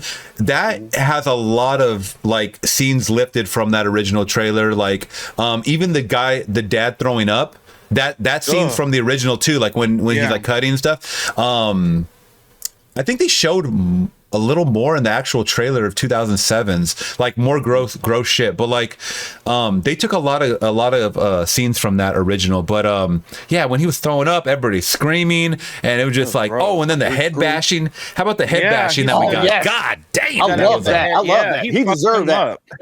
Oh, he did deserve I it. didn't care about that character either. I was like, yes, he bashed his head in with that big ass hammer. What was those called? The little meat.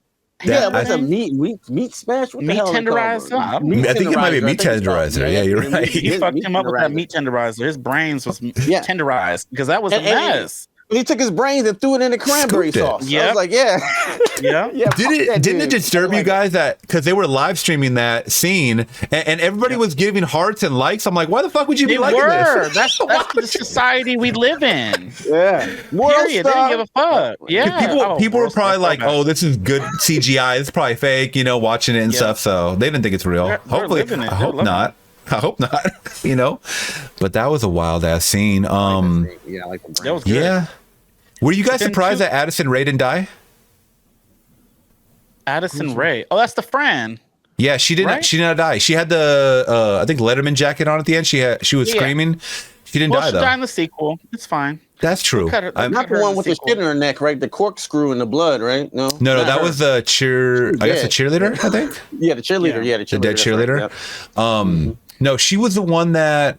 Who was her boyfriend? Oh, the boyfriend that got the head smash. She was the Sebastian. Yeah, because she told him not to film, and he was the one that filmed everything. So I'm gonna get a lot of likes and shit for this. So that's he knocked him off. You're right. I wasn't even thinking about that because if he's smart, keep her in the sequel. She'll sell more tickets, I guess. Yeah, that's true. Cut her like Jenna Ortega type of thing. Yeah, but then at this point, I think they broke free. The black dude, I forgot his name. He fought him a little bit. They ran through the little tunnels. Right, and, he got hacked in the arm too. I think real quick. Yeah, he did. Yep, he did. Yeah, and so he's kind of injured. We get another chase scene. There's a lot of cool chase scenes in this. What I like. I like watching slashers and see like Q mentioned Sick. There was a lot of chase scenes in that. I like that because horror stopped doing that. It's just killer pops up, kills him, and that's it. But it's kind of cool to get the tension, like a whole Helen Shivers moment. And I don't know. I like chase scenes. Okay. Yeah, especially like I don't know where I'm thinking of this scene, but like you ever seen like those desert horror movies where like they're like out in the desert but like they see a road and then like they run to the road and there's like that one car that's about to pass by and then someone grabs them or something. Yeah. And then you're like, the person in the car is a villain. Yeah. And then you're like, oh shit, they were so close. You know what I mean? Like they were, or whatever. Like, or someone is involved with the city or whatever. It's always that's wild. But so then we're back to our warehouse and we get to see the reveal. I guess this is kind of our reveal. Do you remember the police officer's name? The movie? I don't. Who? McSteamy guy? McSteamy. He was Sheriff Eric Newton. Eric Newton. Ain't that his name? I'm thinking of Eric Isaac Newton. Sheriff Newton. Newland. Oh. Newland. I was going with it. He did. Thanks, Q. But now Newland. Okay. And we find out the whole twist, like you said, that was his kid in Gina Gershon. Yep. And he was like extra pissed. She found it because he was chasing her through like the grass, and his shoes had the pollen that was on it. And the shit that he was saying, she was piecing it together. And then she snuck over and got that phone and she started live streaming as they started, that was cool too. Yeah. Yep. And then I like that. And they have their little final go at it. And then the boyfriend comes and helps, and she says something. I forget what he asked her. He asked her a question or something. She goes, I'm thankful for a good Wi-Fi signal or something, or good phone connection here. Yeah. Thankful for the service in here, and flipped the phone out and they were like, boo. Yep. First of all, I work in a warehouse. I never get reception in there. Oh, really? Yeah, no. So I think that's false. But maybe they're right next to a tower. I don't know. Yeah, she was sick G up in that mug, bro. Her was screaming hard. He got exposed, and that leads to her going with the ex-boyfriend, and they kind of just leave in this truck. And another stupid part, but I mean, once again, this movie is just all over the place. But we love it though. But she starts filling up the huge inflatable turkey. Why was it already hooked up to a flammable tank? What? Yeah. I was confused at that. Yeah. Because she just opened it. All she did was open it. That's all she did. Oh, but didn't she wear some necklace that played a big part in this movie? Was that her mama's necklace or something? That was a huge part in this movie. And then she used that to shoot the shotgun at him at the end. She put it in the musket gun. There you go. Because she used to hate doing those. She talked about with her dad or something. She had an accident or something. I think she said, Yeah. And then she used that. This movie is great, by the way, y'all. We can talk about her a lot. This movie, it's a lot of fun. There's a lot of shit to it. It is. Yeah, I don't know if they do this sequel. What the fuck they gonna do? So they blow him to brain. She makes a stupid comment like, "Oh yeah, you're right. There'll be no leftovers," and then pops his ass, and then blows it up, and then he turned into fire. I knew when he got burned, I was like, "There's no way in hell." We've seen too many horror films. Like, nobody. Come right back. They never exactly. The body's gone. We see Michael Myers. No. So and then and I like the little. I know she said summer ending where how 1 and 2 Julie always has that dream at the end that she dies. Well, at the end of this, has a dream that she's going to the closet and he pulls her in. He's like on fire. He's on fire. She wakes up. Yeah. So then she's gonna be traumatized now. She has PTSD. Yeah. Well, that like you just said, like where do they go from here? Because you can't do the same group because then it's gonna be like, I still know what you did last summer. It's gonna be that type of vibes. And the gags too. But how do you get rid of? How do you get rid of Addison Rae? Here comes the stuffing, bitch. I don't know. Yeah. How do you get rid of those characters? I feel like they're going to be back, or they'll be like a new group, and maybe they'll go. I don't know what they're going to do actually, because I'm afraid for it because it's probably not going to be as good as this one. You know what? What I could possibly think of as like something that's halfway decent story is kind of what they did in Scream 5, where maybe these deaths start happening in another town and they hear about it, the original cast that's alive still, and then they got to go help them. Yeah. So remember how Sydney ends up like going from wherever she's at to like back to Woodsboro to help out Jenna. So maybe they might do something like in that, because I can't imagine it happening in the same group. That's too much. And Plymouth, Massachusetts is a real place. Yeah. Oh, it is. Oh yeah. I just looked it up. Plymouth. So maybe that's a different killer. That might be more fun to guess like another whodunit, like, oh, who's the killer? They might think it's still John or Dulon or whatever, Newton, whatever the fuck his name is. They don't think it'll be him. That'd be boring because it's kind of cool to guess the killer. Like the whole Scream franchise, the fun for me is like guessing the news. Absolutely. Everyone wants fucking Stu back. Y'all stupid. But he did. He got, he was woozy. Remember, he was bleeding out. He got a TV. He got hit in the balls. He's fucked up. Stu is dead. Y'all crazy. And everyone want him back for some reason. Like, for what? Why? Yeah, look at him, stupid. I liked him in the movie, of course, but I don't want to see him back in Scream 7, 8, 9, 10. Yeah. But didn't he deny that he was coming back? Or am I tripping? Well, I mean, of course, he got paid. Like, he ain't gonna come back. I don't think, but fans still want him to come back. Oh wait, maybe I'm thinking of the wrong character. I'm thinking of the one from no, who was the guy that was the? Oh, maybe I'm tripping. I'm thinking of someone else. I'm sorry. I was thinking of the one from the Scooby-Doo. Who's that? That's Stu. Matthew Lillard. Oh, that's Stu, right? Yeah, he's Matthew Lillard. The first one. But people want him to come back. Yeah, but he was talking like oh, I love that you guys want me back, but I'm not going to do it. I mean, he died on screen. I mean, there's no way. They can give him more money than Five Nights at Freddy. He'd be doing. Five Nights at Freddy's. That's the only thing I liked about that movie, where he had that little. He was that bear. He swiped the knife like Ghostface. That was cool. But how would he alert for that movie? I didn't like that movie, but that ending was cool. But how would he come back? His face would be all roasted. You know what I mean? I'm saying. Yeah. Oh, and I like that they made fun of that in Scream 6 when Curry pushed the TV, fucking virgin boy, and then it killed him. So she's like, "Oh yeah, I've seen that in the movie before." That's right. I like Scream. I could ramble about that movie. All those movies. Oh yeah, the later Scream. Well, okay, let me ask you, since we're on the Scream thing, because this movie's pretty much done. But what is your favorite Scream movie? The original. Okay, what's your least favorite Scream? Ooh, probably 3. Oh, thank God. My rating would probably. Terrell, thank you. My rating fluctuates because I love the first one. The second one was almost near perfect too, but I loved part 6 and I loved part 4.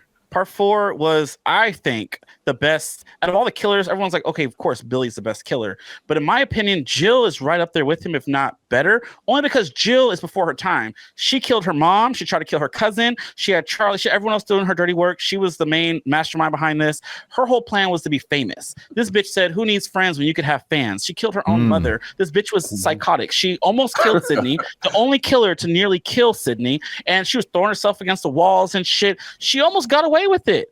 I think Jill is one of the best Ghostface, in my opinion. Oh, wow. That's underrated. Yeah. I agree. And people are like, yeah, she's insane. I forgot to ask Q. Q, you've seen the Scream movies, right? All of them? Oh, sorry. Before we start spoiling them. Man, like I got the original Scream mask like from the when they sold it Kroger's before the movie came out because I knew the movie was coming out. And I got the what was it, Fun House or whatever the hell it was called. I still got it over. Yeah, Kroger's. I got it over there. Yeah, Kroger's like a Safeway. Yeah. No, that's funny. But yeah, my favorite is one. One is my favorite, and I think 3 is my least favorite as well. Yep. So I have to go. All the rest just flip around. Yeah.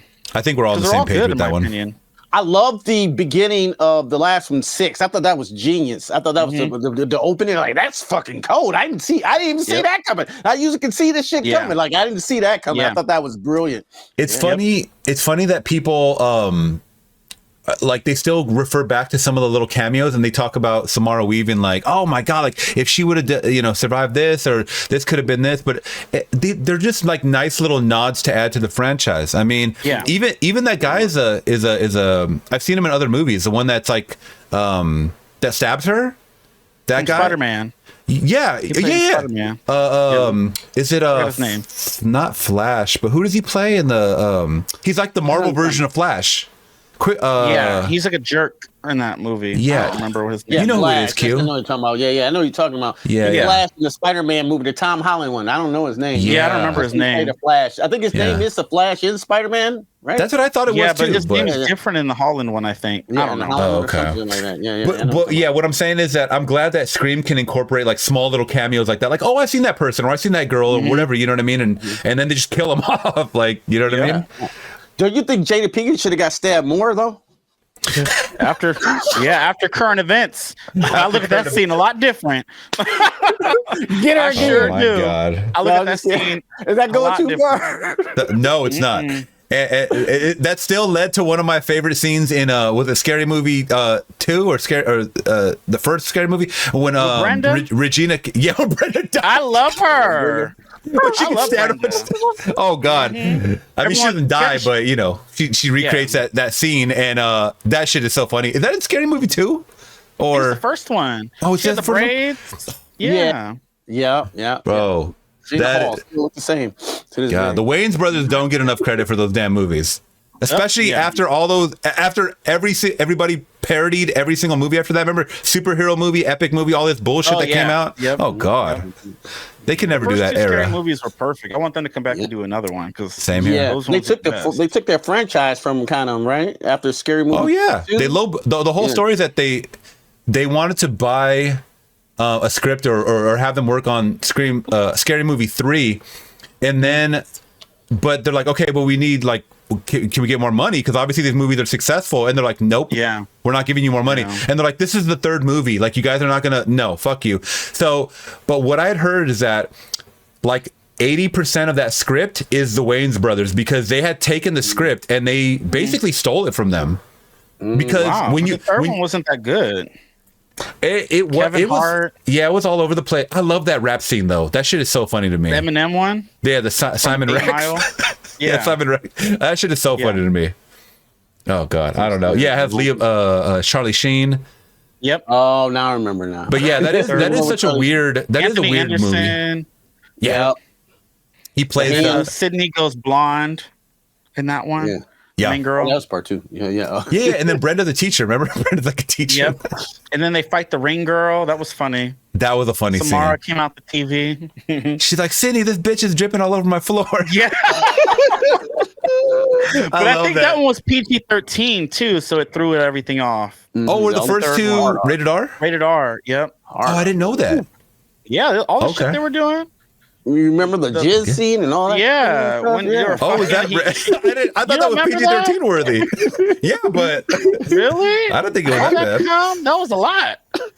And then her shit was all locked up with a key and all that hair. He had to shave that hair off. That was a mess. That was nasty. He had to go through the forest to get that. With the weed whacker. Oh yeah, he had that weed whacker like he was like. Yes, those movies are crazy. Talking about her pussy, her insides on page 432 or something. 42. Oh yeah, look at you see him looking at it. Remember that? He's like, nice. Yeah, that was a mess. And then her mom and dad, the mom giving the dad dome, and he was just loving. That's why he hit her. God. That movie's rated R. What the fuck? That movie was rated hard R to the mother. Yes, sir. I didn't even think about that. Yeah, I didn't even think about all that. Oh, and the small penis in the locker room, the white boy. Oh yeah. Oh, I felt bad. How did they get away with showing that? Rated R. Yeah. Can you even back then though? Could you show that? I don't know. You can show a wreck penis. Too small. I think, so. Yeah. You can show a you couldn't do nothing with that. What you gonna do with that? Hey, that reminds me. Speaking of like topical, did you guys see the guy that jumped in that Pro Bass Shop? So Pro Bass Shop has like this like aquatic area, like it has like this huge like aquarium water. Some guy jumped in it butt naked. What the hell? Look that shit up. It is so funny. And they pulled him out, and yeah, he had a micro penis. And they were posting the picture. Why he went crazy. And they were posting the picture everywhere, and people were like, "I'm zooming in, and I still can't see anything." Oh my god! They're like, that water must have been cold. iPhones like this. Oh my god! Yeah, I was like, I still can't see shit. Damn, man, that's scary movie. I look it up. Yeah, that the people are people are their own. I mean, they provide the biggest movie I think of all. I mean, you just go on Twitter every day is a different damn crazy story. Oh yeah, Well, this was a good movie, man. Going back to Thanksgiving, I really had a good time with it, guys. I gave it a 4 out of 5. Terrell, do you do rankings like as far as like star ratings? Yeah, or? My Letterboxd. I go there right after I watch movies, and I gave this easy. I think I gave it 4.5 out of 5, or I gave it 5 out of 5. I had a really good time watching this. Watching it for the second time was even better. The Blu-ray drops January 26th, so I'm afraid because I don't know if it has a slipcover. I don't know if y'all care about slipcovers. We talked about this earlier in the episode, but I like a good slip. If it's not coming out in 4K, which it's not in the moment. No. It's only Blu-ray. That's that. It's up for pre-order on Amazon and all the good places. But it's I'm excited to see what bonus features it has, and I wish it was in 4K though. And I hope it comes with the slip. And I'm hoping it has like the original like movie and the bonus features or something. That'd be cool. I don't know. I loved it. 5 out of 5 for me.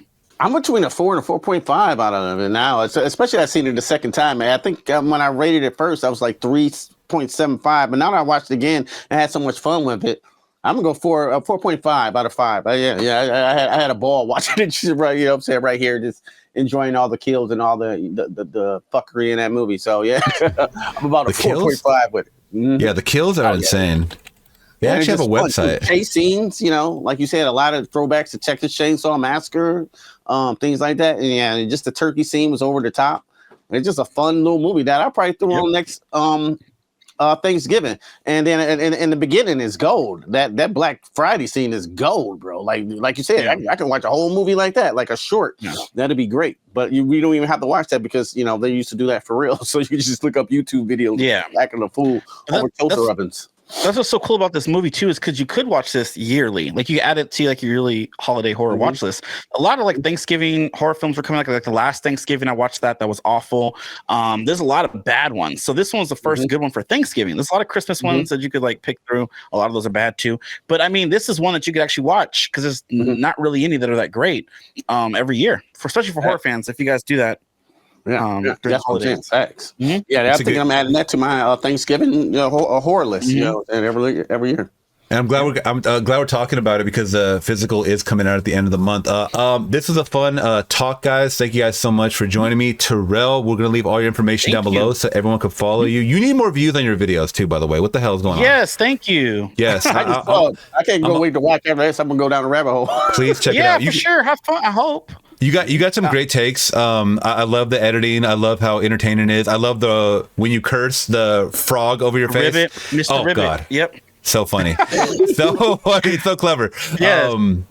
Yeah, I love that you're a collector too, like us. Huge. I don't know if I'll ever get to 6,000, but damn, gives me inspiration. yeah, for sure. Yes. And thank you guys so much. For fun. Thanks for having me, you guys. This is fun.